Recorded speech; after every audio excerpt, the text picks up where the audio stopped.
Contact! How deep can you plunge into the darkness? Through the dark veil of space, time.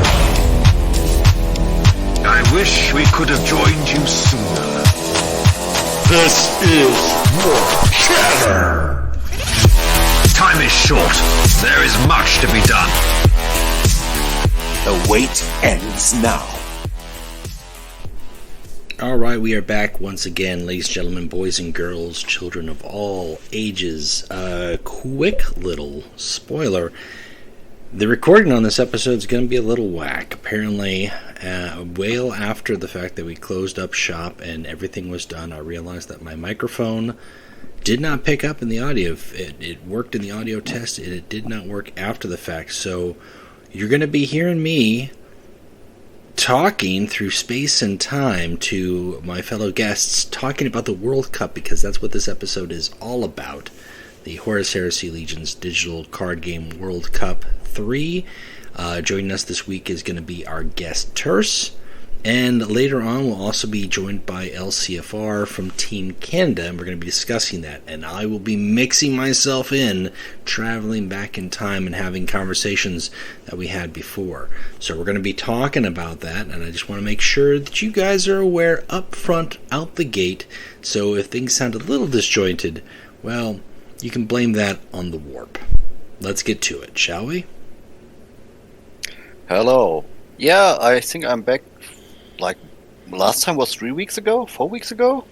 When we announced the World Cup?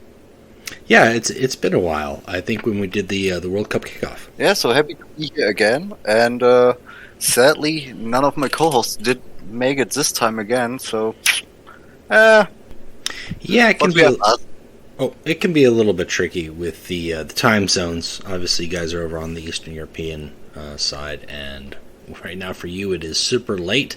And for some of the other guests, it is later. It's a Friday night, the day that we're recording this. Stars did not align. And of course, we've got the Crab co-host Axel Manning. Howdy, howdy, ho, folks.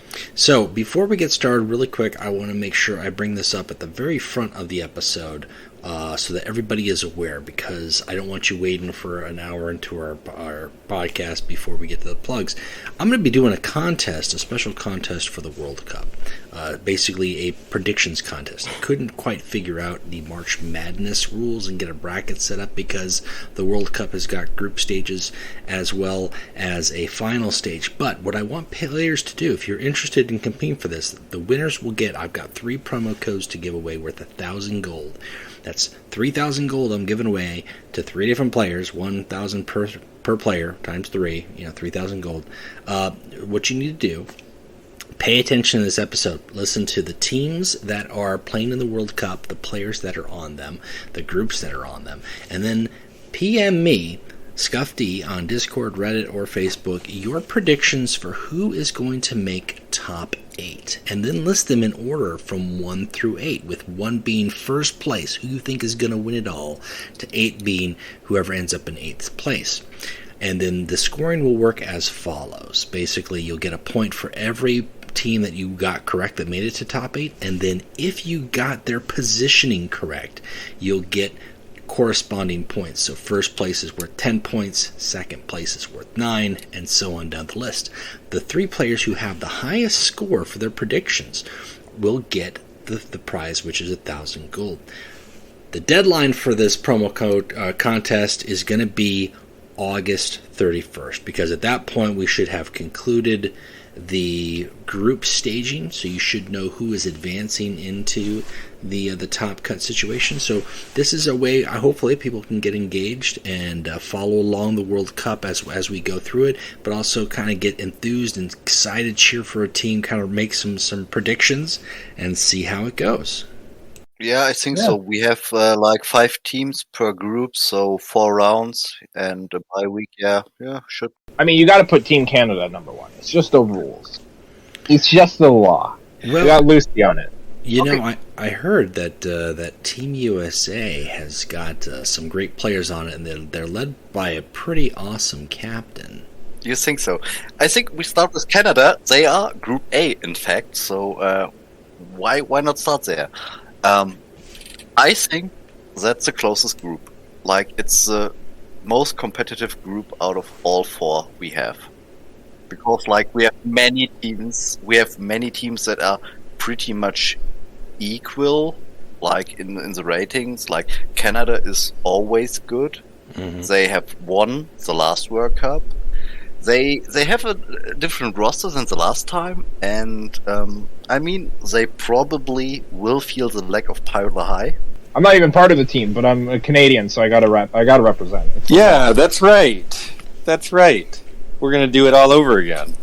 Yeah. Obviously, like I said in the beginning, I think Group A is the most contested one. Like, I think Russia, Canada, Ukraine, and Belarus are really, really good. They are pretty much...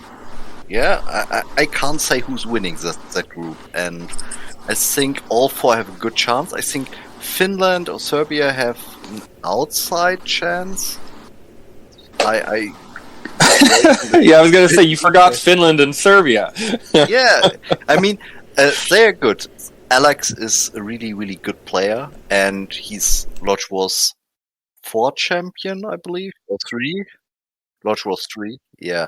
I mean, Bryak is good. They have a really good roster, and I mean, Crete is like playing anti-meta again, so that will be really interesting to see. Creed is just crazy. So if it's one of my rules of life is you don't fight the crazy. So Creed has an innate advantage in that sense. But I look at his list of Lucretia, Decima, Zardu, and Saul, and I'm like, yeah, you're wild, man. And I don't know how it goes. Like he either can get the nuts and just roll you, or get a great Warlord pairing, or or he'll die on Mars. No one knows. I mean, what do you ban? Like, if you see those 4 Warlords? I don't even know what to ban. I think you banned Saul or Lucretia. Yeah. It's a really interesting pick, but that makes sense because we're talking about Creed. A man who can only be described as a lunatic. Yeah, absolutely. And, I mean, like, if you look at the Russian roster or the Belarusian roster, you see, like, some picks that are taken more often, like Kirin, obviously, Lucius, Sigismund, Horus, Corax. All those Warlords are pretty much top picks in the World Cup, I would say. Like, many teams picked those. Yeah. And they are a bit more classic than what Finland and Serbia picked, to be honest. Yeah. Yeah, I did a breakdown for our bracket in general. Obviously, Group A is a little different from Group B, but kind of going through to see if there were any trends in Warlords. And there are just some Warlords that are factions that tend to get represented more. For instance, in our group, every team has got a Warlord from the Ultramarines, from the Iron Warriors, from the Emperor's Children. They're all represented in the bracket to some degree, and then there's several Warlords that have got 4 on there. But they're all different. Like, and I think you've got a bracket here where you've got some off chance, some off selection, some unique stuff, right? Do we want to talk a bit about the Warlords for the different teams? Yes, I think we should. And one thing that we want to mention, because I don't know if we've talked about this, but the Warlord selections here aren't locked in stone. Unlike traditional or World Cup Lodge Wars of the past, this tournament here, I didn't know until recently, but the Warlord changes can be changed every week. If the captain submits a change list for their team prior to the end of the round, then they can update their Warlords. So nobody is locked into a Warlord. So while we're going to go over these Warlords here today, these might not be the 100% same list that ends the tournament, because people can change them every week. So it'll be kind of interesting to see if we get any crazy shakeups. Maybe some insight into the rules. Like, we wanted to increase the skill level a bit, so that's why we added a ban phase and wanted to let people run 4 Warlords, so that you actually can play with 3 different people, can like plan what to ban, to structure their decks easier. Like, if your opponent runs Corax and you ban it, you can probably remove your anti-styles card from most of your decks because you maybe don't need it. if you're like if you're facing Alex and you're seeing Teal, Exodus, Koroks, and Catherine, you can consider banning Koroks and only have to deal with a few stealth cards from Exodus maybe, or you go more like, I take the stealth hate cards and ban maybe Teal or Catherine instead, and focus on dismantling those stealth warlords.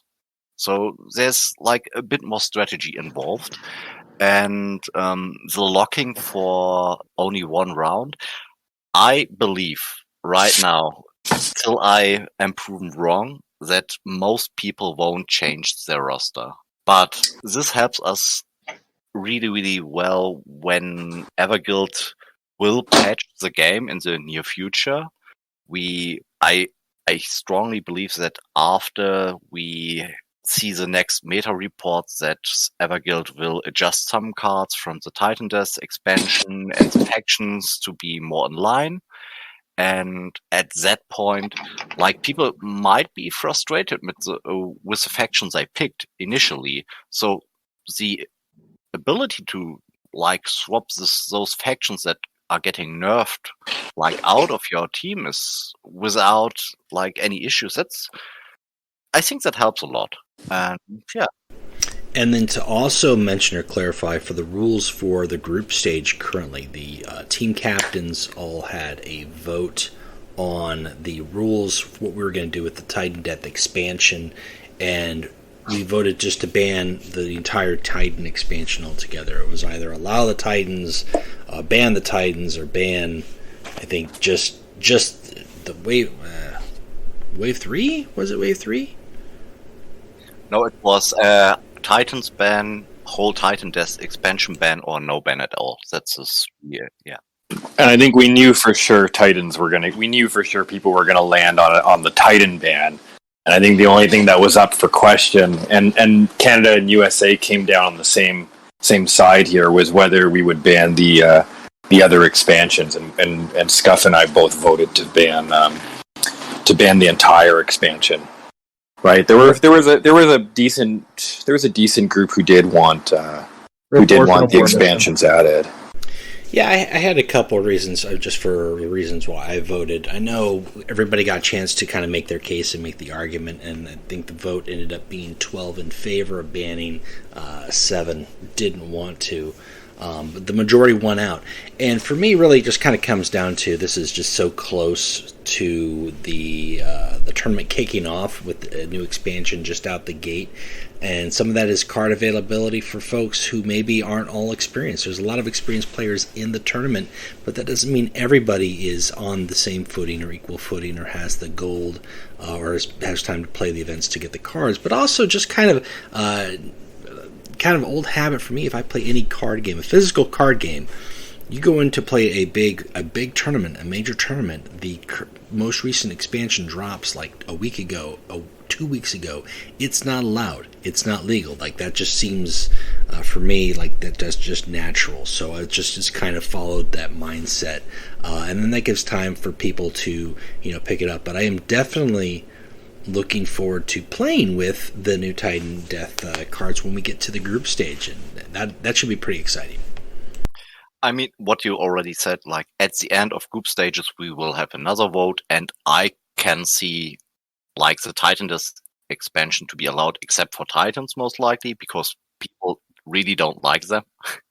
Yeah. But, yeah, it's funny that you say that, though, because LCFR, you're running Canis. I'm the only Titan allowed. Yes, that's true. He's a true Titan. You could have... Wait a minute. Mandragorax is allowed. I'm just saying. One of you guys. Mandro is best. Yes. I was really afraid in the captain's vote that I was going to get gamed by any of my enemies out there to say, okay, hold on a second, not just the Legio Titans, but all Titans, all Titan weapons, ban them all. I was really concerned that would come up and it'd just get caught. Canis would be caught in a blanket ban on all Titans, but I feel like the only scenario where that would happen would be specifically to spite you for picking Canis. Yes, honestly, like if Spyro would have made it into Team Germany, he would have probably run Canis as well. So maybe it wouldn't have flown under the radar. Right. So yeah. But also, if you don't like Canis, ban him. Yeah, and Canis is my clear ban. I don't expect, like, I was surprised in the Canadian qualifiers when I had a few opponents. They're all dead now, right? But a few opponents didn't ban Canis, and I was that's right. Yeah, I went EXO in the Canadian qualifiers, and not just because people didn't ban Canis. Half my opponents banned Canis, and then the half who knew better did ban Canis. Everybody still went down. Fortunately, I had a pretty strong run, but I was really surprised when there were people who didn't ban Canis at all, because for me, he's based, especially in this format. I'm like, you're ban bait. I'm like, I don't expect to play a single round against a serious competitive team where they're going to let me take Canis to the board with them. I don't think it's going to happen. Yeah, that doesn't seem like a Warlord you want to stay. Irene as well is a pick that might draw some bans. Some people might consider banning Kareen over Canis. I can see it. Yeah, the other... Yeah, I mean, out of your whole list here, I think the one that I can deal with the most is Rubio, like, for sure. Everybody says that, I know. Everybody's down on my Rubio. I respect it, though. I mean, don't be wrong, I love Rubio. I think Rubio is great, he's really good balance, but compared to the other choices here, you've got Karn, you've got Canis, and you've got Kyrene. Right. Those are none of those ones are ones I want. Rubio I can handle. Yeah, I think it's mostly going to be Canis and Kareen, but those Warlords who are playing, those guys who are playing a roster with no aggro of their own, with just mid-range or control Warlords who are just going to get mowed down by Karn, I can see Karn being a pick for a ban. But generally, I think it'll probably be 60% or more Canis ban, and then Kareen and maybe a smidge of Karn. Rubio gets to play every round. Yeah, I think so as well. What's really interesting is how some teams structure like their Warlord list. Like if we take a look at Russia, for example, like with Colonel Gaunt, Corex, Lucius, Sigismund, Horus are pretty much all top picks. And him running all four of those Warlords makes it pretty hard to ban against him, while like his teammates, like a Demonic Xylophone, he runs Magnus, Calidus Assassin, Ascalon, Nomos, so that's not a roster that puts people into fear. Like Nomos is probably the top ban, or Ascalon, but I don't think that people are really afraid of that roster. And no, it's a wacky roster. It's but that can be scary too. In the same way, we mentioned Creed's roster is scary, right? Yeah, because Magnus, I think Thousand Suns have kind of been a write-off since the Psyker 1 patch, but Calidus and Ascalon, they can do some pretty crazy bursts. But I would expect Nomus, if not Ascalon, would typically catch the ban. Yeah. And I mean, it's a solid tactic to funnel like some really, really good warlords into one player and some niche picks into the other players. Like that's absolutely valid. While other teams have like like everyone has like 2 or 3 top picks and like one pick he's comfortable with. Like if we take a look at what's a good example? Like, if we look at Canada, like Shadow's Lost with Lucius, Catherine, Corex, Raduron. Like, Lucius is probably banned every single game. Yeah. And pretty much. Yeah, and then you have, like, Lucifer with Canis, Kareen, Khan, Rubio, so that's a Canis ban, and you let Kareen and Khan most likely slide. Big Cat with Sevatar, Gage, Horus, Kroger. I mean, Kroger is really, really good in some matchups, so depending on your roster, you have to ban him. And Sevatar and Gage, Horus, they are also really good picks, so it's like a bit more like every player runs some really, really strong warlords, and none of you niche picks. I mean, probably you with Khan and Rubio, who are like the most niche picks in your whole roster. Yeah, and I think I'm one of the few, if not the only, player piloting Karn from the first round, just from a scan of it. I was surprised. I was like, oh, there's no Karn? I saw some Shabran. Zacharias from Martin. Oh, okay, attaboy. There are some cards. I love Zach. Well, then we go to Group B, right, which has got Team USA, so I'm Right. gonna have to tout that. And that's that. Then we've got Team Italy. Team USA is Zacharias, Virgil, myself. Italy is Captain Potato, Dago, Wolf Rider, Peko, Kentardi, 84. There's Team Netherlands, Romania, Geiger. with Waste. Geiger. Arias Invictus, Bobby 16. Spain has got Never heard of him. Team Rosa. If we take a look at Group B, I think the USA is the clear favorite. I have to.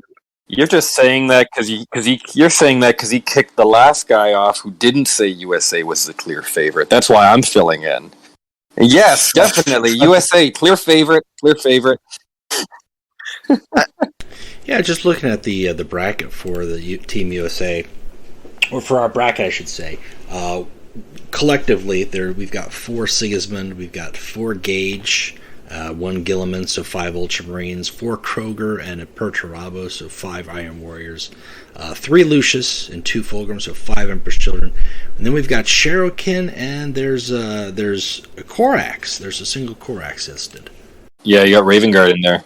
I mean, if you see those rosters, like the players submitted them to me or my co-hosts, and there are some warlords you see like in most rosters or some factions because they are like really, really good and can deal with the most factions you will see, and some niche picks on ladder who work really, really well because you surprise your opponent or he can't tech against it. You don't see them in the tournament. Like let's say Luthor. Luthor is like a top pick on ladder. He's absolutely annoying and hard to deal with if you like run into him blind. But in a tournament format, it's so easy to tag against Defenders of Caliban. And how many? Like there are a few losers I see, but not so many as you would expect. Because like on ladder, he does really, really well. Yeah, and in tournament, you either ban him or you just you pack a second informant network because pack an informant network, kids, all of you. No matter what deck you're running, have at least one. Oh yeah, absolutely. Because worst case scenario, you're going to deal a ping. 1 damage ping can be all you need to take out that 15 and 1. Yeah, one to all. Amazing. Yeah, and it breaks the stealth. It's 1 to all. I think we had that listed as one of our top chaos cards when we did the chaos card spotlight, if I'm correct. I mean, it's just one of the classics. I think you did. If we did it, if we didn't, it is now. Yeah. I mean, if we didn't. I think we added the caveat where it's just such an auto include. We can't even include it in our top 3. We have it. It was so good. It was just not even bother listening because it's like you already knew. Yeah, it's just S tier above the top 3. Yeah. Yeah, I think for the Group B bracket, I'm not slamming any of the teams here. I think they're all got some players that I know, but not a lot of players I know on every team. I think Netherlands, Romania looks to be the most intimidating. We got Weiss 2000, Arius Invictus, Bobby 16, all good players, and they're running just power lists. Weiss has got Sigismund, Karn, Lucius, and Korax. Just a strong stuff. Then you got Knights, Namus, Rubio, Kroger, Sevatar, Gage, Giger, Horus. I mean, that's a strong team. Oof. To be honest, I would probably ban Korax from him and let him run his 3 aggro warlords and tech against them. No, I still think Lucius is the answer. And speaking of patches earlier, that said, there was almost a vote to just ban. There were some folks who just wanted to outright ban Lucius from the tournament. I can see their perspective, right? Like if a patch comes with Lucius running as hot as he does, like he could very easily get kicked back to the 30 HP curb. But until then, I think Lucius is the guy to ban because the amount of energy manipulation with one of the best, if not the best, card pool in the game, like he's horrifying in the hands of a competent opponent, and Weiss is very, very competent. Weiss got to rely on that good juju, though. I mean, the Emperor's Children card pool is really amazing, and that's the biggest issue. Like, the only flaw the Emperor's Children have is like it's hard to deal for them if your opponent plays on curve and gets a board and gets answers. But like Lucius can deal with the board himself and still play stuff, and that's the biggest issue with him. But like people like Zacharias told me that he rates Fulgrim way higher, and he's extremely confident he will win Emperor Children mirror matches with Fulgrim versus Lucius. Well, he's an EC OG, so he knows the faction like in and out. And EC OGs do that. Yeah, exactly. Like, and I'm there too. And I don't even think I play it as fanatically still as Zacharias does, but I'm there too. Where like you've played the pink so much that you really just know how to take it to like the 99th percentile of efficiency, and you can do well in the mirrors. And I would have played if EC was available to me for my team. I was going to play Fulgrim as well. That's who I played for the qualifiers. I do think Lucius is better still, but I think in the hands of a strong EC player, Fulgrim can take it to the next level for sure. Yeah, I feel pretty comfortable with Zacharias taking the Emperor's Children helm. Him and I squared off in the qualifiers for World Cup 2, and we both were eliminated, and he actually eliminated me with his Fulgrim versus my Salt Target, so it was a good Emperor's Children game. I missed Lethal, but I mean, like, he's sharp. It's been a whole year since then, and I think he's well adjusted to the Emperor's Children card pool. He likes the Slanesh, the pleasure gods, if you will. Yeah, and he's a sober swordsman. Like, he just plays sharp. Like, he's just very, very sharp. And you got a great team all in all, and I'm glad. I had a rider on Team USA. I had picked out Zacharias, Scuff, and Juan to make the final team. So I got 2 out of 3, which is pretty good. But I got a question for you, Scuff. I got a question for you, Captain Scuff D. You got USA picked out as a favorite for Group B. Who do you see yourself leaving the group with? Not knowing all the players exactly as I know them all, I feel like Netherlands, Romania is probably the one that's going to make it out. They're names that I'm familiar with the most, I would say. Not slamming. Yeah, not slamming any other teams. I think they've all got some decent players. Italy could be some competition. I'd really like to see Spain as a dark horse make it out, but I feel like Netherlands, Romania is going to carry it. They've got they're bringing the fire. Mm-hmm. I would agree. I also think Netherlands, Romania, or Italy, they are very close in the hunt for the USA. And I mean, it's a tournament, so the issue is like if anything can happen. Anything can happen, and that's the issue. Do we want to skip to Group C? Yeah, so in Group C, we've got Team Kazakhstan, we've got United Kingdom, Georgia, Hungary, and Team Argentina, Brazil, and Mexico. Huh. I'm really interested in like the first round in this group. Like, I absolutely want to see the game Physics Teacher with Stoles. And Physics Teacher told me he will upload it to YouTube. So that's something to watch out for. Like, if you don't follow him, you should, and it will be for sure posted on the Discord and the subreddit. So you should follow him, but I don't think he's gonna come out over Doles on this one. But you should still follow him. I like Physics Teacher's odds. He's a good player. Doles is also a very good player. But they're both very good. He's a good player. Yeah. He knows what he's doing here with his Warlord picks. He's run Lucius, Santar, Jangsai, Questoris, Aerthigan. Physics has got Luther Nomus, right hand, Sevatar, and Horus. I wouldn't have picked Santar.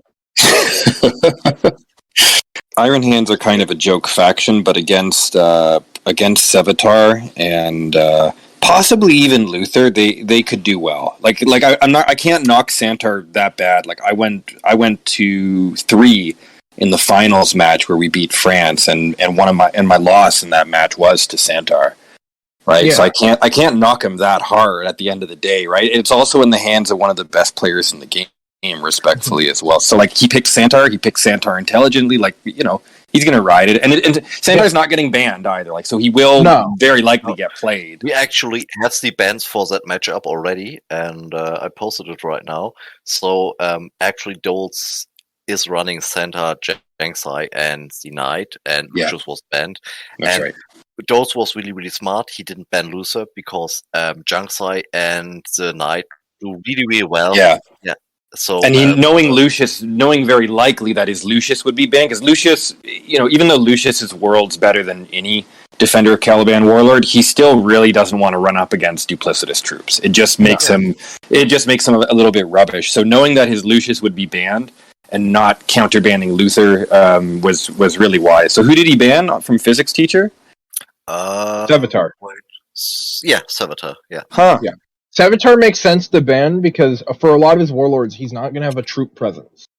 So Santar's going to get that. Yeah, I respect those. That was smart. I would have gone Nomus or Horus, but I can respect the Sevatar ban. There's a method to that madness.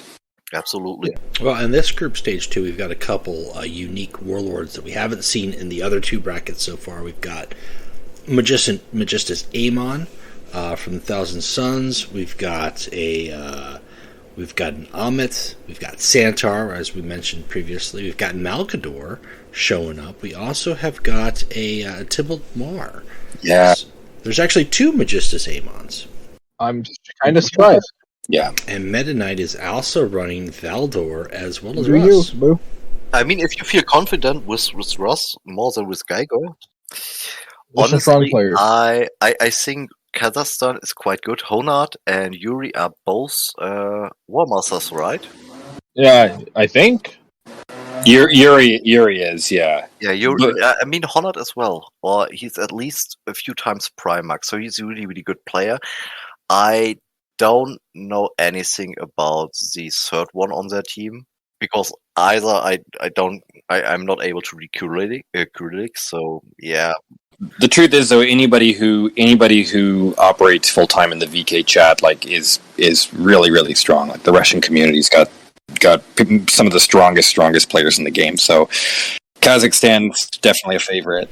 Well, I think with the 2 Magistus Amons, those are some nice picks because you're getting the ability to copy cards from their hand, and then you get to play with the Thousand Suns card pool on top of that. You can do some things with him. Yeah, you're like Psychic Narak Kareen almost. Yeah, and it's for free. It's for free Psycho Energy, basically. Yeah. To be honest. Yeah, I think it's an interesting choice. Like, if you go first and you steal, like, the low or the on-curve troops your opponent wants to play and you have them on the board before him, that's really annoying at some point. Like, if you run into your hand and he plays it first. When you turn 1 Psychic steal their Jubok and you're on the play, and then turn 2 you're playing their Jubok, like you stolen the tempo right from the beginning, and not even for real energy. So yeah, for sure. I mean, he can get there, I'm sure, or at least have some fun with it. But I would think Kazakhstan and Hungary are coming out of this one, coming out of this group. That's my picks. Yeah, Hungary's got some strong choices. I'm not so sure. Like, I think Hungary and Georgia are both carried by 1 player. I think for Hungary it's Doles, and for Georgia it's Physics Teacher. They are like really, really good players, but the rest of the team, I don't think they are on the same level as those 2 guys. And I don't know Malignus well, but I know he does well, so I like his odds. He's got a good roster too. He's got a good like the Hungary teams looks like a pretty star 12 Warlord roster. Honestly, like that's a pretty scary kill team. Honestly, so yeah. And if Doles is I assume Doles is the captain of that squad. Yeah, Doles. Yes. Yeah. If Doles is captaining them and he's coming out for blood, like he's probably training these guys up pretty hard for their matches, right? Not to write them off, anyways. They make really, really hard. Let's be fair, Doles can barely be awake at 2 a.m. You're asking for a lot there. He's out there, he's got them doing push-ups in the mud and getting chased by dogs. This is the way. Yeah, dogs. This is the Hungarian way. To be honest, I would rate the UK team also as a potential contender. Like, I think Kazakhstan is the strongest team in this group, but Georgia, UK, Hungary, they all are pretty much in the mix. It's hard to tell right now. I also think Doles is probably, with Yuri, the best player in the group. But I would probably rate Doles. Actually, I don't know if Doles has a War Master card back or not, but I'd actually rate him stronger. He almost did, and it's very funny that he meant. I know all about almost being War Master, so I definitely would say Doles. I think Doles is definitely the strongest player of that bracket. But you can't. The strong can't be strong alone here. Don't feed his ego too much. That's boy. Maybe if I feed it enough, he'll go get that card back. We all love Doles. And then Argentina, Brazil, Mexico, Argentina, Brazil, Mexico is the true dark horse there. Like, it surprised me, guys, but otherwise, have fun and rest in peace. Well, then we can talk about Group D. Group D is loaded with streamers. Yeah, Group D brings it up. This is a 4-team group. We've got 3 groups of 5, 1 group of 4. And this is a stacked group too, just like Group A. Germany, Team Germany, which has got Midnight, Raziel, Thorsten. Team Czech, Croatia, Poland has got Grey Fox, CZ, Kruno, Malin. Team Australia has got Vapix, BBS, Mercury. And Team France bringing up the rear with Pad, Dismail, and Balgard. I honestly think Group D has the potential to be a slaughterhouse. Yeah. I'm kind of surprised about Team Germany because the German qualifiers have been that was a slugfest. There have been so many good players. They could have easily fielded 2 teams with big names. The best German players all killed each other. That's the unfortunate bit for that team. The best players all died in the underworld trying to get a spot. So they can relax this year, but yeah, that's tough. I mean, the semifinals in the losers brackets have featured 3 War Masters. It was Spiral, was B-Side, it was Midnight, Valdor, and Valdor. Yeah, and those 4 were competing for the final spot. It was tragic. Yeah, I mean, what a tragedy. Yeah, it was. I mean, Terse might have some bias here. Maybe. I don't disagree. But I mean, Raziel is a good player and he went flawless. So I think he's a really, really good teammate for Midnight. Thorsten is a bit surprising. Nobody actually considered him making the team, if you saw the stacked qualifier, but he did well. He beat Konstantin Valdor, and I don't know who else he beat, but he deserves the spot. So yeah, he got there. Yeah, he earned it. It's not like he was. It's not like a bye gave him that slot. Yeah, anybody who's on the team got there. They earned it, right? They killed their way to the top, and it was it was what an amazing slaughter that must have been. I mean, Midnight had to play 6 games to make it into the team. He lost 1 and won 5. Raziel won 5 straight, and I think Thorsten won, also 5 straight. Yeah, so and it's pretty epic with respect to him to be basically first one into the underworld and the last one to walk out alone. That's pretty badass. Yeah. So Germany's still got the chops. Yeah, and I think they are probably the favorite in the group. I mean, France is a top team, as always. Balgard is a good player. Dismail is a good player. I don't know Pat, to be honest. No. Oh, that's, what's his name? It's Big Bad Seal Snake or something like that. Big Black Slippery Slum. No. God, that was, I'm taking that username. I'm making an alt account. He's replacing Big PP. I actually favor Australia in this bracket, though. I think Australia is the strongest. I mean, Vapix is really, really good. And Big PP also. He's also a really, really good player. But I have heard some concerns about their 3rd teammate. And spill the tea. What is it? Spill the tea. Yeah. What's the concern?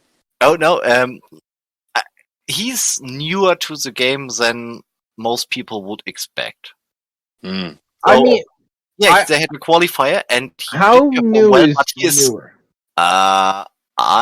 less than a year? Yeah, probably. Yeah. If he's got 4 warlords and 2 drilling sites, he can do it. Well, you got to I remember. agree. You got to remember GMAT on Team America. He started like a year before World Cup. He was a very new player, and he's a very good player too. Yeah, I mean, just because you have a limited collection doesn't mean that you are a bad player. You are maybe just limited by your collection. So, like, I got a big collection. I'm not a good player. I would agree with that. How dare you? Defensive satellites are a crutch that I love. I have not used that card in a deck unless it's a tournament, out of spite and with malice in my heart. Well, you know, something else in this bracket here, we've got Vapex, who's running Mortarion, who I believe got a War Master with Mortarion, but we've also see Iota, we see Goreborn, and then we also see Sanict and an Alfarius. So we've got some different Warlord selections here. There's 3 Mortarions. Everyone but the French are running Mortarion. I think twice. I think both of his War Master seasons have been with Mortarion. Okay, I can tell you that one of his War Master seasons is Garo. Next subjected. Really? Yes. Oh, okay, I see. I like seeing Mar. Yeah, Tybalt Mar is pretty fun, and he's good. Oh yeah, he's a really good Warlord. And I'm actually surprised. This is the only group that has got a Goreborn running in it, which is running by Balgard. Which, I mean, that's going to be a tasty. I thought we'd see more Goreborn in the tournament. Honestly. Yes, me too. Yeah. Yeah, he's good. Goreborn? Yeah, I mean, just in general, I think looking across the board at all the teams here, most of the Warlords that people have picked, I think we had a list here, Team USA, and there was probably about 4 or 5 Warlords that we didn't pick that were on that bubble, and they're all showing up in here somewhere with the selections. And I think the Ultramarines, and there's just some that are just very flexible, Kyrene, Emperor's Children, like the ones that you're seeing that are getting represented the most, it's because they just play well in a variety of environments, and that's why. Ultramarines have always been good in tournaments because they can fight everyone. Yeah, they're the most flexible faction, and they have answers for everything. They have like every mechanic you want to have in your deck, like jam, like hard removals. They have it all. AOE, like they can do whatever. So and I still really stand by the claim that any warlord that has a clear path to victory, but with flexible alternative win conditions and other ways to get there, like they can play, they can win. You know, and the Ultramarines can really do that. Oh yeah. Mm-hmm. I was surprised to see not a single ROM. Same. Yeah. Very surprised. Yeah. Really? No word bearers at all, I guess. Or there's a Zardu Layak or two. Yeah, there's the Zardu. Oh, well, yeah, right. Word bearer and that's Creed, obviously. Who of course it is.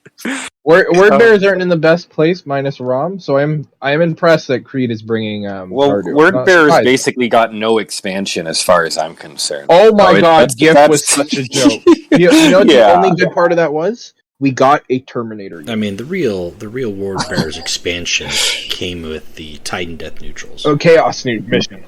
Yeah. Yeah. That's fair. And now, and given that you can't play it, there's no point. I still thought we would see Raw. I really thought we'd see more Raw. The mission for Chaos that it would help. Yeah, more the cultists. Yeah. We have to steal some decks from you guys. I mean, I'm just gonna put it out there. Cultist Garo. Okay, I will say it right now. I'm offering let's say 2 gold codes, and we make a bet who makes it out of each group. I'm gonna throw a deer at your car.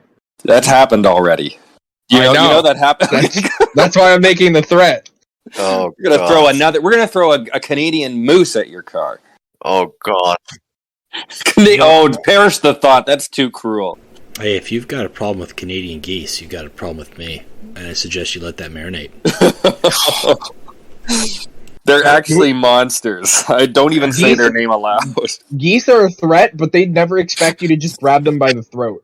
That's Axel J. Manning does not condone animal violence. But if a goose is approaching you and you don't want it to, it has a long neck. Grab a It is goose weak by that there. long neck. Yeah. It is weak there. Okay, I'll give it a try. When I get a black eye or lose an eye, I'm Also- calling on you. Also, Well, that reminds me of the survival's hand guide, where it's telling you, it's like, if you are in a shark attack, just punch it in the gills. And I'm thinking, if I'm that close to a shark, it's probably not going to do anything. It worked for Batman. Batman punched the shit out of a shark, and he got by just fine. Yeah, but he also had bat shark repellent. That's right, a whole rack of it too. Yes. Listen, geese's main advantage is their fear factor. They know you're intimidated by them. You have to They pretend know you're you will not. let them cross the road. That's the thing. The only animal where you're actually supposed to swerve out of the way is a moose. Yes, please do that, You- guys. Don't you hit will- moose. A life advice with Axel J. Manning: don't test it. You'll hit the No. legs, and the body will crush your car. You will not And exist. He's from Moose Country, folks. He knows. Yeah. I've seen what they do to a car. I'm using the word "was" for a reason. A motorcyclist who didn't notice the moose till it was too late. Well, you know what they say: go on goose, move on moose. Nice. This is the best wisdom you've ever parted with to your listeners, I think. You should have played for Team Canada. That's really sharp. So we're gonna bet some gold codes and some geese out of our horde for favorite picks from each group. Yeah. What you want to do? it. Yeah. Okay. Next Everybody episode, picks, Axel will fight a goose. I want to see it. Like, really. Record it, upload it to YouTube. I'll find them. Oh god. Okay, let's start with Scuff. Who do you think takes out of Group A? Group A is really stacked, but if I had to pick, I feel like Russia. I feel like Russia and Canada. Yeah. Do we write it down somewhere, Scuff? Can you do it? I'll write it down. I'll be the note. I'll be the note taker, and I'll pass it off to you. Or I'll send it to you by Goose. Yes, Okay. yes. As all things should be sent. By Carrie or Goose. So Scuff's got Canada. Or you want to get real nitty gritty on it? Who's coming out first? Ooh, first overall or first in the group? Between Canada, Russia. Yeah. Russia and Canada. Wow. All right then, comrade. Now that I know where your loyalties lie. He's on the side of the geese. Yeah, Russia's got something to prove too after they crapped out of last World Cup. They really have something to prove, and I threw a challenge out to Caiaphas Kane for round one, but his Russian teammates stepped in front and said that no, it's not happening. We're not doing that. We're sticking to the pairings. Yeah, I saw that meme you made. Yeah, and I respect it. That meme made sense because I'm like it was a strategic choice for them not to accept that challenge. So I respect that. Yeah. Okay, so Scuff's got Russia, Canada, Terse. I'm going with Canada, Russia in this order. Good boy.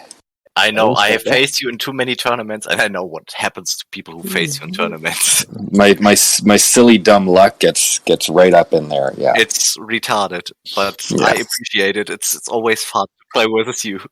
yeah. You gotta. It's a law. You'll I'll only tell- get 4 if you have good juju. I'll tell you, at least one of my warlords on the roster has defense satellites in it. Woo, woo, woo, woo. All fours all day. Axel, who do you got? You know, I was gonna go Team Canada, Team Russia, because that's what I was already going before. Everyone Go was for drafting. Finland, do What? it.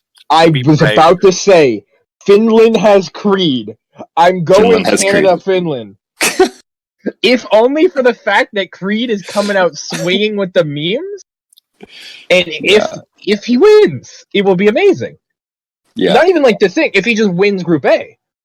To be honest, I think Alex is really, really good, and his teal is Like His steal is legendary. Yeah, that's him. Oh, right? yeah. And Yeah, that's who I'm he's banning. the Like seal no mode. problem. That's who I'm challenging as well. If I bump into Finland, Serbia, Alex gets the challenge right away because we've faced off in many team tournaments. It's probably pretty even odds between us, but definitely last World Cup he beat me when we were still in groups, and I gotta get him. I gotta get him for that. Respect that.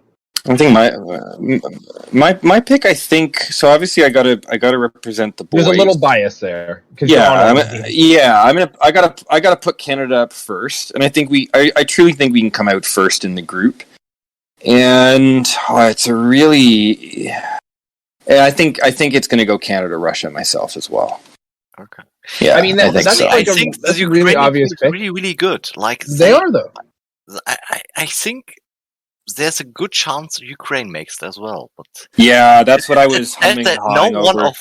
none of us picked them. Like, can I switch from Russia to Ukraine? I mean, sure. One of us should. I was would- considering them, but Yeah, Finland, man. Let me That's go with Canada, Ukraine then. I mean, I was thinking about picking Ukraine myself, but then also knowing that in hockey when they ask the players during between periods, like, okay, how do you think of the other team or this or that?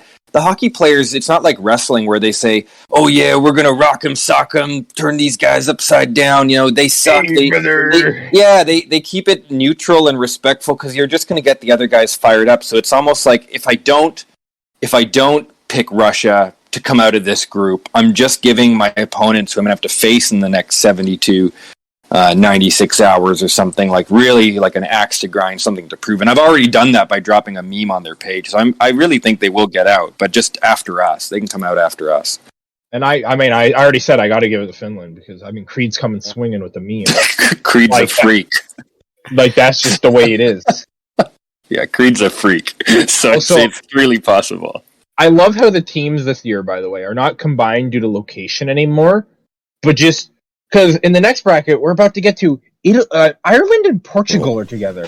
Yeah, I mean, if you sail south enough from Ireland, you get to Portugal. You eventually get There's there. a connection. Yeah, there's a connection. They're both Like on the Finland, Atlantic Serbia. Ocean. I mean, they both border the United Kingdom in a way. in a way. So, who is your picks for Group B? Shall I start? I am going with USA. They will make it out first. And I think Italy. They have strong memes, so I go with Italy as second team. That's fair. Axel. Ooh, I gotta give it to Team USA. It's a strong team this year. I mean, they might have a little-known player known Scuff, who's kind of holding them back, but I think we can get past that. Nah, I love you. Yeah, I gotta give it to USA, and I'm gonna be honest, the other players, I know Rosa on Spain, and that's pretty much it, but Italy, I know most of those players. I feel confident in them. So I gotta give it to USA and Italy, simply from familiarity. This is a bracket I don't know well. And this is a toss-up for me. I do think genuinely USA is the strongest team here. So I've also got to pick USA to come out first. And as much as I want to root for, I'm of Italian descent. So as much as I want to root for Italy, my boy Van Boning, he's not there with his madness. And I look over at Wes too, doing Netherlands, Romania. Wes, like good old. I've played on teams in team tournaments with Wes. I've been in lodges with Wes. So I think I'm actually going to give it to. I'm going to say USA's coming out first, and I'm going to say they're going to be followed by Netherlands, Romania. Sorry, Italy. Okay. Sorry, Spain. I respect it. Yeah, so it's a tough call because, I mean, obviously, I feel like I got to go Team USA in the first place. I'm on the team. USA. Yeah, I know I will do well. But in terms of the other teams, I don't know all the players a lot to really say. I feel like Netherlands, Romania is a strong team, but I don't know Arias Invictus, but I know that Italy is going to bring it. I think Italy as well. I'm going to say USA. It's also just hard not to pick Italy when we are also saying the words World Cup. But bear in mind, Italy did not qualify for the actual World Cup of soccer this year. Suckers, right? So anything is possible. Anything's always possible. So that brings us then to Group C. who is your guys' picks? Oh, Group C. Hot mess, Group C. This is the hottest mess of the whole tournament. This group. It's nuts. Yeah. Yeah, it is a hot mess. It could be anybody's game. I feel like Kazakhstan is going to take it, and I'm going to go with Georgia. I'm going to go with Georgia on this. You know, that's fair. I guess I'll go second because I started talking. I got to put Team Hungary up there simply because I know 2 players on that team that are pretty good. I'm not saying the third is bad. I simply don't know them, but I'm thinking they'll do good. And then I got to give it to I want to say Georgia, but I really only know only Def Not on that team. Oh, it's a real toss-up between Kazakhstan and Georgia. I want to give it to Kazakhstan, though. Simply because it's going to start with Hungary versus Georgia, so I can't put both of them. One team will have to come on top over the other. I'll give it to Kazakhstan and Hungary. We'll see the results. Yeah, I mean, anything can happen. We'll see the results. Also, I still love how it's Argentina, Brazil, Mexico. It's just mix all of them together. It's actually a mix that works for once. Usually the outlier players are like Ireland and Portugal are just kind of random countries hobbled together. Yeah, no, that one makes perfect sense. So actually, you're doing Hungary first out or Kazakhstan first out? I'll do Hungary. Okay. I like that. Terse? Kazakhstan will go first, absolutely. And honestly, I think Dotz is pressuring his teammates so much they have to perform. So Hungary will make it. He has a gun. Yeah, he has a gun. And geese. Or no, dogs too. It's yes. geese in Canada, dogs. He can't have geese. That's too much power. Yeah, that's OP. We'll ban him. Never mind banning Lucius Doles. We'll ban you if you get geese. This is a tough one. I know. Okay, it's not UK or in Argentina, Brazil, Mexico. No, I won't. But yeah, I don't know. I want Hungary to do well. I don't want him to I don't want him to lose a round and just tilt out and say I don't care about this tournament anymore or something. So I think I gotta follow suit with Terse here. I think it's Kazakhstan, Hungary. I think it's Kazakhstan then Hungary. That's fair. Yeah. All right, so then that's going to bring us to the hot Group D, the brutal bracket, Murder Town. And this one, these are all good teams. It's a hard pick, but I'm going to say Germany, France, and France. Yeah, no, that's fair. Germany, France. Okay. I mean, even as an American, I'm supposed to be disposed to. You're American. You don't even know where they are. He is simultaneously French and Australian. Yes, but I recognize that they did have a part to do with our freedom fries. Oh god, freedom fries. No, but yeah, France did have. I was going to say you're one of the few Americans who even knows where those places are, so that's plenty good already. I will take it. I will take that. Perish the thought, traitor. Okay. I guess I'm talking. I should pick. Pick. I loved how hard France came in World Cup 2, but we came a lot harder. So I don't think they're going to do it this year. I think it's going to be Australia, Germany. Actually, I know Australia's getting out of this bracket. I know that. I've no doubt Australia. They do good every year. They do good every year. I'm going to say Australia, Germany. That's my pick. That's good. It's a good pick. I'm gonna have to do the exact same one. Australia came out swinging last year. The teams, they're pretty much the same. I think it's just was it Fulgrim 14 on the last one? No Fulgi this year. No Fulgi. But besides that, I mean, Vapix is a good player. As long as he's not actively streaming and listening to his community on the decks are good. So, but he won't. Yeah, he doesn't stream on the tournament. He just plays it tight. Yeah. I know. And his list is disgusting. Mortarion, Korak, Sevatar, Lucius. It's hard because it's like you probably almost always auto ban Lucius in this tournament, probably. But he's one of the few really really good Mortarion players. Korax, if you've got a if you got a decent IQ and the mission, like it's just a scary list he's got. Yeah, he's coming out swinging. I respect that. It's good to see. So we got Australia, Germany for Axel. Terse? Yeah. Okay, I will explain it to you. Germany will whoop the whole group easily because I have not because he's German. No, because I'm in the German group channel, and Midnight is like the worst dictator you can find on this planet. He's like those poor guys, Raziel and Torsten. They suffer and they have to win, or they will. Yeah, they will perform awesome. I'm pretty sure, and I think France will make it. I really think Bargard and Dismal will carry it. They are really, really good. I love Vapix, I love Big PP, and I think they are extremely good players. He said it! We got the audio clip! What? Big said I love Big PP. Yeah. Yeah! I said by that. It's a Slaanesh sponsored, everyone's good with it. Yes. But I honestly think God, we're children. The Warlord selection for now, which might change in the next round, favors France, and I really don't like the roster Big PP is running.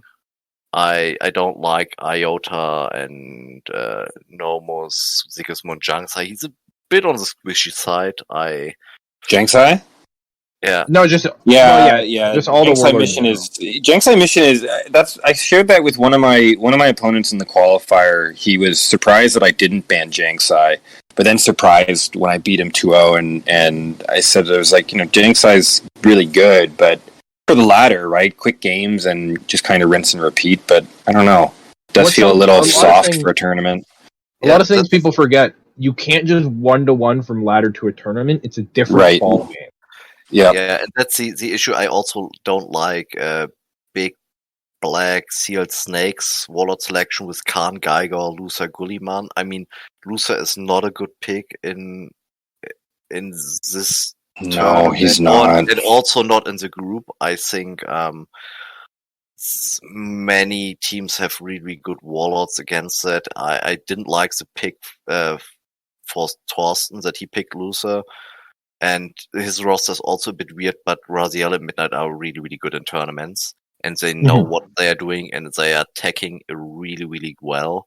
So I think Germany is probably the top dog, and France... I honestly, I have to admit, I didn't follow the French qualifier really, really closely. It took too long. It took too long, right? And in the end, like they didn't play their games in order. So at some point they were like in round 2, and suddenly they were in round 6, and 4 games were edited in like 12 hours. I was like, what happened? So it was a bit difficult to follow, but I like the roster they are running. I think Bargard with the Castors, Erzegan, Sevatar, Gorborn, Jangsai, that's really fast Warlord selection, like really aggressive. I know he's a really good player. Dismail is really, really good. I think Pat plays first overall, so that says also a thing.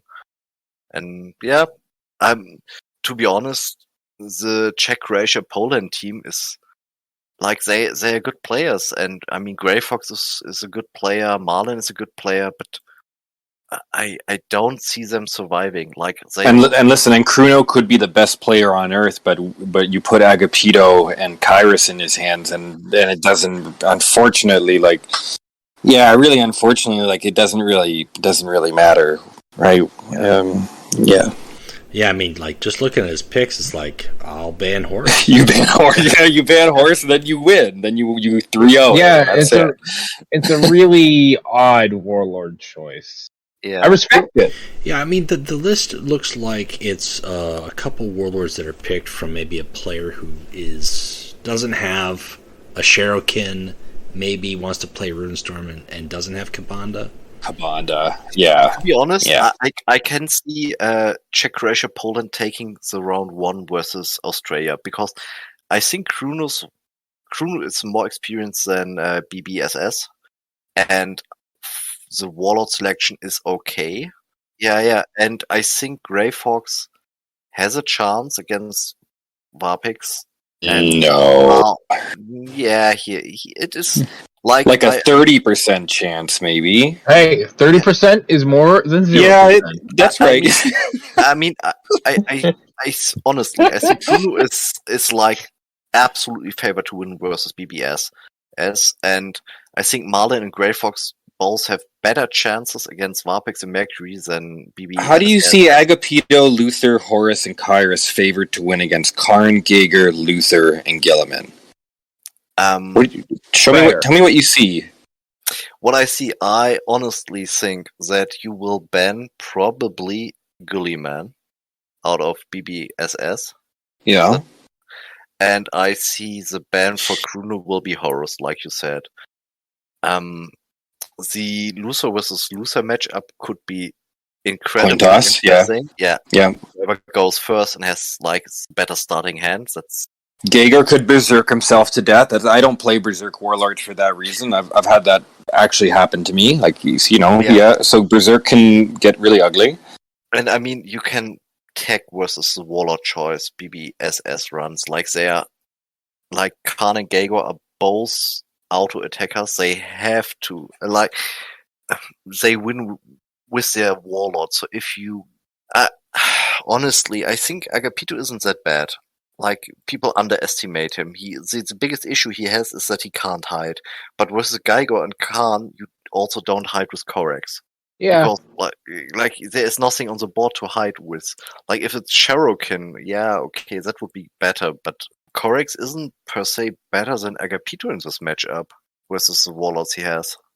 Not with all the wacky ward or duplicitous or whatever. Yeah, I mean, fair enough. I just see Vapix and Mercury cleaning up the other guys on Czech, Croatia, Poland. No disrespect to them, but this is Australia's. This is a soft opponent for Australia, I think. Yeah, but I think Marlin's Warlords. I mean, both run Sigismund, both run Jiangxai. Yeah, I can see Marlin banning Nomus, for example, and like feasting with Geiger on the squishiness of Big Peepee's Warlords. I think Malin will mispick and ban Jiangxai to his detriment. Yeah, I don't know. I just think, I think that's a mistake. That would be a mistake in my opinion. I think so too. Yeah, I think so too. I just think Jiangxai's got that fear factor for people, But yeah. But he can win without mission too. You can win without scoring your mission as well. Yeah, I mean, Jiangxai's got a lot of reach when you hit a certain point if you play right. You do have to bank on draws using the streak effectively, but really, I feel all right with him. I feel comfortable with him. I want somebody who can hit fast and hit hard when I need to.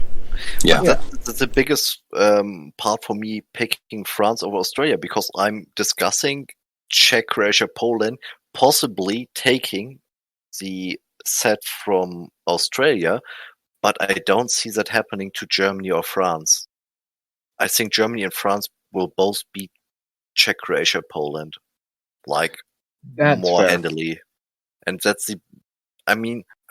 that's the dark horse, right? Anything can happen still, but definitely Czech, Croatia, Poland's a really serious dark horse here. I think Group D is probably Group D and Group A are the most competitive ones. Like, they have, you don't have clear favorites in those groups. Yeah, like you can argue Australia, France, Germany, whatever order. In whatever order, yeah. Yeah, I mean, there's really an argument there. I mean, for Group C, we all pick Kazakhstan, and then it's like, Georgia, Hungary, that's up for discussion. And Group B is like, it's USA and either Italy or Netherlands, Romania for like all of us. But if you look at Group A, honestly, there are 4, maybe even 5 teams I really consider making the playoffs. Yeah, I'm not gonna lie. I was not happy to see the Group A spread. I was like, "Oh shit!" It's like this is like a 5-way battle for King of the North here. I'm like, all right. So, I mean, if you make out of that group, like, then you have like you face some really good competition. You are like really into the World Cup. Yeah, you're pretty grizzled and seasoned. You're very spicy at that point. Oh, definitely. And I absolutely believe that some teams will change Warlords for the next round. I think many losers will get swapped out because Lucius, did you say? Luther. Yeah. I think that. Well, I ran Luther. This was pre-patch, so he didn't even have a Whispers at the time. But I ran Luther last World Cup until I was allowed to change the Warlords because Luther dropped every single game that he played in that World Cup until I I thought he would perform much better because I played him to 12th the season right when World Cup started or the season right before World Cup, so I felt good about the Luther deck that Shadow Sloth and I had built, but in the tournament he just ate dog shit. It was really rough. It was really, really rough, and so as soon as I had the opportunity to swap him, I swapped him.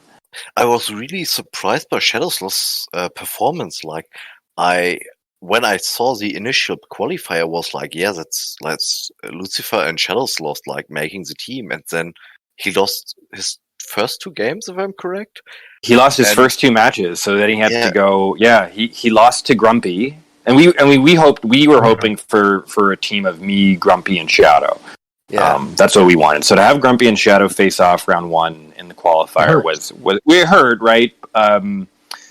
It hurt, right? But yeah, he dropped that one, and then I can't remember who his second round opponent was. Oh shit, it was me. Then he lost to me. Then he lost. And it's funny because in hindsight, I'm like, probably could have made the whole thing less stressful if I knew I was going to beat everybody. I could have just lost terribly to him. But yeah, so then he lost to me, and so then he had to beat every other opponent. Didn't you lose to Big Head as well? What's that? I think Big Head 2080 won versus Shadow Sloth as well. No, because if Shadow lost if Shadow lost to me and Grumpy, if he lost to anybody else, he would have been eliminated. No, he went with 2-3, like Lash, J Casual, and Big Head. All 3 have been 2-3, and I think No, I'm pretty sure Shadow went 3-2. He only lost to me and Grumpy. Yeah. Okay. Yeah. Okay. Yeah. Because otherwise, I think otherwise it might have been the tiebreaker might have been rough for him, or I don't know. But no, I know he went 3-2. Okay. He went 3-2. It was just really dicey. Yeah, but I mean, there are some players like especially in the big qualifiers like France, Germany, Canada, USA. I mean, it's really difficult to win every single game to make like the top bracket.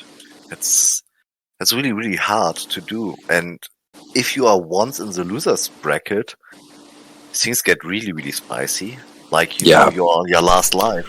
Yeah, we had 16 in the US qualifiers, and that was some hard fought stuff. Some good players, and more than half of them were really good, right? Like that's the thing too.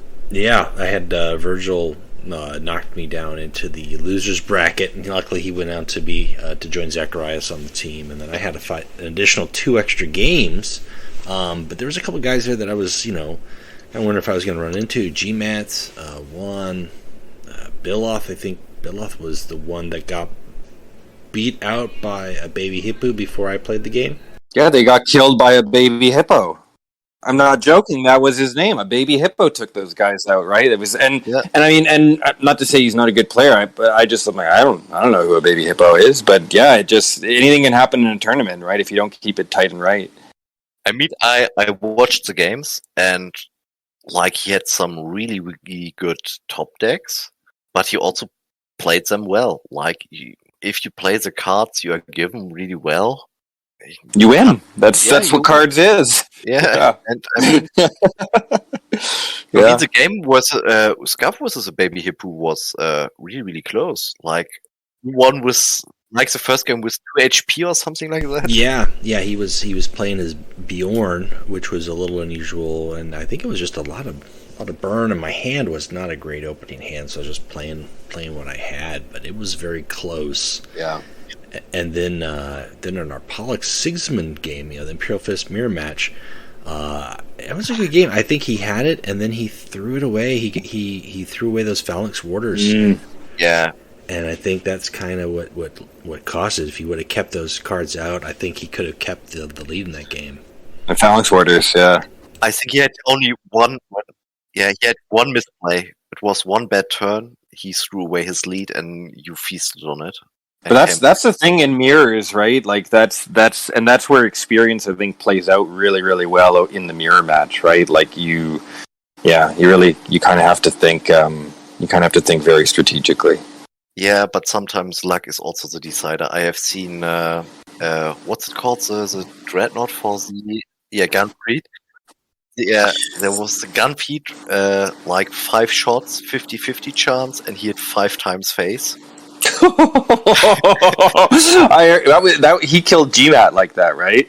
I heard Heat Seekers for face. I saw that. I saw that I think comment. it wasn't GMAT. It was the game after GMAT, I believe. It was like what do you do to that? Like 15 damage to the face. Like it's. Oh, it was Biloth. It was Biloth that he did it. Yeah, it was Biloth. Yeah, right. And that's what I mean. Like that's another star. That could have been another star player on USA. Just shot dead by a dreadnought that should just lead you to be buying a lottery ticket now with that kind of kind of rolling. But it was fun to watch. I mean, I was having the time of my life. And Biloff was absolutely silent. I can't blame him. No, I was like, I would have lost my shit too. Not like angry, but I would be like, bro. Yeah, but it happens. It happens. Yeah, it happens. It happens. It does. Sometimes RNG will be in your favor. Sometimes it won't be. I play word bearers. I know the feeling. Well, and there's going to be a lot of content creators making a lot of videos, hopefully showcasing what's going on with the World Cup. I know we're planning on having the whatever teams are interested in being on the podcast here. Hopefully, like we did last year, hosting as many as we possibly can. I know that LCFR is here right now, but maybe next time you can pop back with the full Team Canada or some other members and kind of give us an update on your guys' progress. Yeah, let us get warmed up through a few. Let us work through a few rounds. We'll definitely have more to say. Yeah, absolutely should be good. Yeah, but yeah, we're gonna be staying active and hopefully get as much content out there as possible. We got a lot of stuff going on through the course of the duration, and we'll be having regular guests on the podcast too as well. So that's something to be looking forward to. But definitely hoping to hear from other players as it goes, and maybe get the Team USA together, make some discussions on whatever topic of the week that we're going to be talking about here. So should be nice. But yeah, I mean, while we're on the topic, I guess what do you guys do when you're not playing Legions?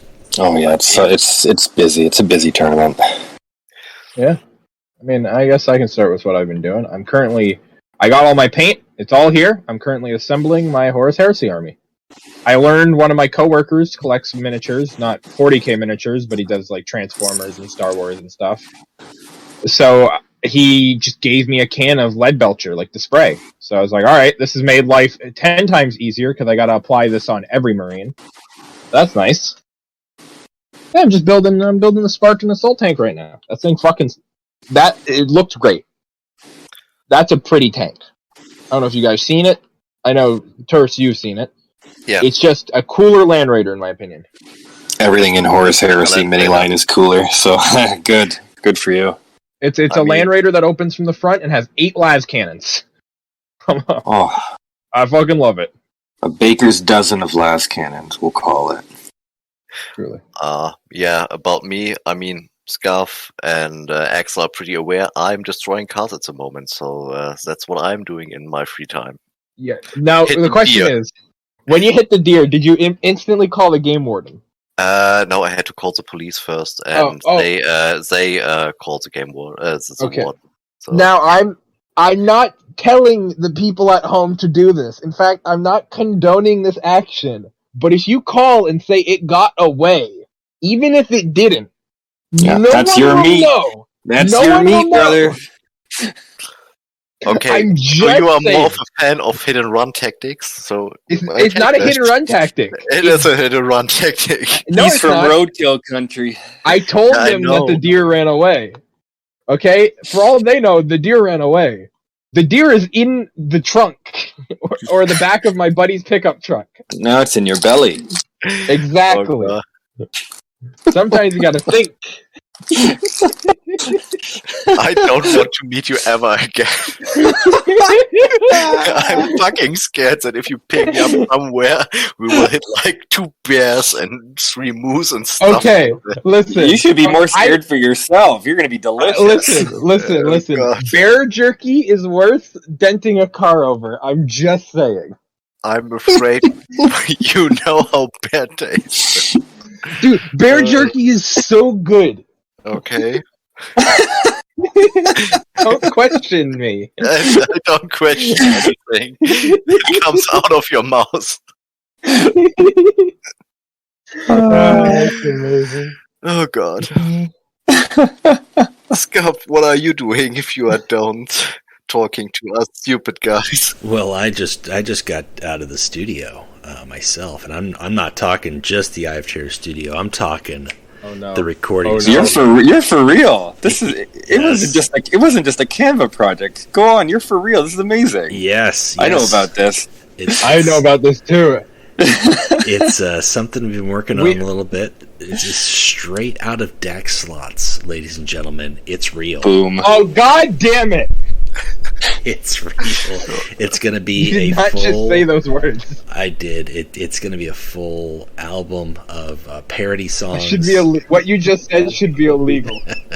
Some of the ones that you've already heard previously, but all brand new stuff, brand new parodies. I've even some original stuff. I just wrote a hot deck slot diss track that's going to go on there. That's fun, totally amateur. Too fire. It's so fire. But I'm having a blast doing that, and that is something I'm hoping to have done before the end of summer, by the end of August. If everything goes well, there's a lot of time and extra that it takes to kind of make those and edit those and get them to be somewhat decent. But yeah, super fun. So that's what I've been working on. And I think my favorite part of your album cover that you did is just like MC Ren, you've got Mark III Power Armor on in there. That's amazing. Yes. Just like Ren did it. I've got a bevy of personalities on the cover. It's an homage to the NWA, but it's some good stuff. So I couldn't find the bandana for the macho. It's arguably more threatening. Yes. It's pretty fierce. But yeah, if I could find the bandana and the sunglasses for the Macho Man persona, I think I'll put that on there. It would have gotten him on there. I couldn't find that. He cannot be stopped. To be honest, I thought it was a joke. No, you thought it was a joke? I knew with fear in my heart that it was real. Oh yeah, it's 100% real. It's getting realer. Like no one else can do this. Yeah, probably. No one else can do what I'm doing. I think it's pretty fun. I think it's been fun to do that, and kind of just another way to make content and have fun with the game, and that I enjoy, and hopefully share that with people who also enjoy it. Oh man, it's been going on a while. We've hit. I love peak. this. We've hit peak. We can only go higher from here. Yes. Yeah, there's some other songs. I'm going for 12 tracks. I wanted to do a double CD, for the first one, but it's not really going to be a real CD. But I wanted to do something. Don't blow all the tricks on the first album, okay? Oh, that's true. I should save some for this song. Keep them wanting more. That's the first rule of show business. Yes. Always keep them wanting more. Yes, yeah, they got it. They got to be coming back.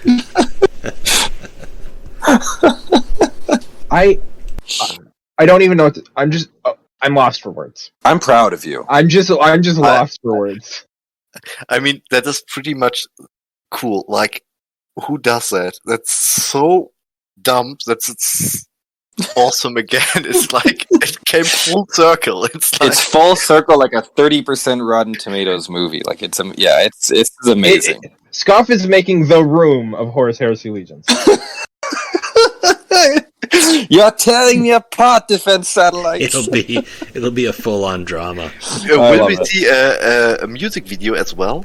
Oh god! Can we Don't get feed him ideas. Don't feed him ideas. Can we get that? Come on, Axel. We can make a trip to the US of A. I could bust out my phone, you know. We'll bring some geese. Yes. We'll just be there shaking our asses for you. That's right. Listen, just point at some things, you know, whip out my phone and load up the screen and shoot at some decks. Yes. We'll bungee cord a bear to the top of whatever we're driving to get there, and we'll bring it with us. Good old bungee cord can hold anything down. This is the way. So yeah, I mean that's been the work. That's been the opus, as it were. And I know there's at least a couple people who are looking forward to seeing it. There's probably quite a few who aren't, but they're gonna get it anyways. How dare you? You're gonna have to take it. You're gonna take it, and you're gonna like it, Axel. But no, that's what I've been up to. I respect it. Did Lucy tell us what he's been doing lately? That's a fucking hard act to follow, though. What have I been doing? Nothing by comparison. You don't get to say that after you give us the shout out, the nicest shout out. Oh, that's right. I have to lead. You can't. You don't get that excuse. You've lost the tables right have turned. I know. I did this to myself. The turns have tabled. I'm just I'm only working part-time this summer, so I'm keeping it nice and easy. I'm doing a lot of gardening, which I really love. And on the Warhammer side of it, I'm prepping up a little Gene Stealer cult kill team with some of the most disgusting Gene Stealer Baron set that you've ever seen. So that's what I'm doing in my world right now. Yeah, I got my annual tour. There's no full-blooded forearm Gene Stealers, but there's a lot of heavily mutated, overgrown, disgusting stuff. Yeah, I've got it. I think last time I told you about this too. There was a Nurgle Army project I was working on. I'm still working on. I don't touch it too much, but I've just gone into a lot of great, awesome, really nasty, real raw goo effects and everything. Whether it's blood splatter or insects hatching from overgrown pustules and stuff like that. So I've kind of brought that over to the Gene Stealers as well. And since I don't have much time to do full-fledged 40k battles, I'm like, okay, we'll get into a little bit of Necromunda. And we've got a great local community here for that. Nice. Always love the Necromunda. That's good. Oh, and I've been playing chess too. Got into chess. Yeah. So I mean, like my Legion's enthusiasm over the years has obviously waned, and waxed at certain points too. But mostly kind of waned over time, and I really, really enjoy it as this sort of random getaway. But yeah, I've lately last couple of months I've been really, really into chess. I play at a local chess club on Mondays. It's been great to just do live gaming over the table with real people that you get to see, especially after the pandemic. And that's been fantastic. So that's what I've and oh my god, I'm not very good at chess. I'll tell you that. Jesus Murphy. I can tell you how to play. I can't tell you how to be good. It must be the highest skill curve of a game that I've ever played before. But I really love playing it. Yeah, I just remember when they have books. When a game has got books, it's legit. It's legit heavy. Oh yeah, it's serious. And every week I just kind of dread having to face one of the children there because I know they will hand my ass to me. All right, and I could maybe use that lesson of humility. Advice to win at chess: copy 100% of your opponent's moves. Eventually, it will work. I work with high schoolers, and so when I play chess with them, it's a very different story. Like I can just bust my queen out into the middle of the game, and they kind of freak out and start making mistakes, and I eat up their board. But with people who actually take the game seriously, it just leads to a quick loss. So I've learned, you learn a lot from losing, and so all I've been doing is learning about chess. Chess is a fun. Nicely said. Yeah. Yeah. So nice to do a bit of Legions where I'm like, okay, I'm like, I'm still pretty good at this for the most part. And where I'm not so good, I've got the def sats showing up on 4s to make up for it. So let's go. Let's go. Yeah. Def sats for what? Just def sats in general. Now the question is, I was gonna wonder if Lucy's gonna floor us with something, but if he goes after me, it'll be better for me. I'm gonna plug my boy Dorn. Drew Lee Clark on Instagram. He does beautiful art. Great guy. He did my many profile pictures of crabs. And they're all beautiful. I love crabs. Crabs are good. Yeah, gotten to know crabs very well in my life. They are a delicacy around here because I live on the East Coast. They are everywhere. They're not hard to get, and they don't cost much. That just sounds like all kinds of crabs, yeah. There's many kinds of crabs. Some you don't want, some you do want. I mean, But those are the kind of crabs that you don't want to get. Yeah. Yeah. That's I mean, that's you all. lived in Las Vegas. You know. And listen, Las Vegas lived in him. it's if you're gonna go down to Skin City, you're not walking out of there without some sand crabs. I'm just saying it. How about you, Terse? What you got going on? Not really, to be honest. Well, what I've seen from many players complaining on the subreddit and also the Discord, like, what's wrong with the drop rates out of crates? Like, have they gone down? As I they think were what before? happened, there's just more cards. No, this is a point of contention. I've been getting a lot of feedback for the Q&A, which we're going to have here in a couple weeks, and I agree with the points raised. We've talked about this time and time again every Q&A, but it's just harder for new players to come into the game and get crates. And when you're getting event crates, not crates that you're spending gold on, but the ones that you're playing for the event, you're guaranteed to get a card from the new set or faction or whatever it is. But that card is always like a rare or a common rarity. It's very rarely above that rarity. It's hard to get something in that, and there's just more cards now. It's just hard for people to get cards, especially when they're coming in new. The card shop just great. Who are these spoiled? My question is, who are these spoiled brats who are complaining about their 5th drop of termite drill from a pack of crates? Like, what's wrong with you? No, you don't understand. I got thermite drill from a free crate. I have hit the peak. RNG has looked upon me, his disciple, and gave me thermite drill. Yeah, so I mean, if people want to get new cards, they've got to really kind of dial in and get to the contest, like the one that we're doing here for the World Cup predictions. It's one of them. It's one way to do it. And the thing is... Oh, go ahead, get your list in before August 31st. Get that into me, and that's going to be gold given away there. I'm going to try to do some Steam streams or some Twitch streams, some ways for people to get gold that way.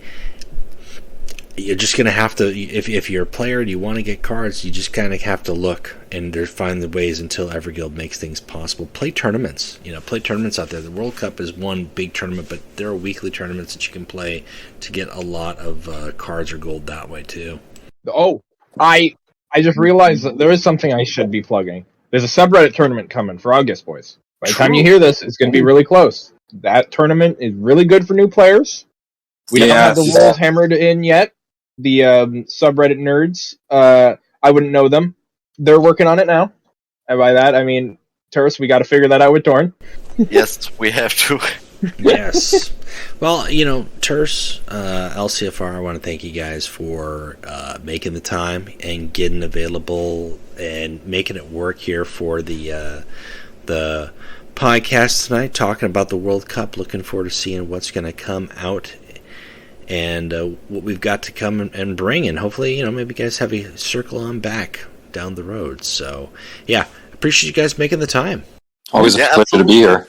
Yeah, I really enjoy joining this format, and I'm super happy that I finally got on the same episode with Lucifer.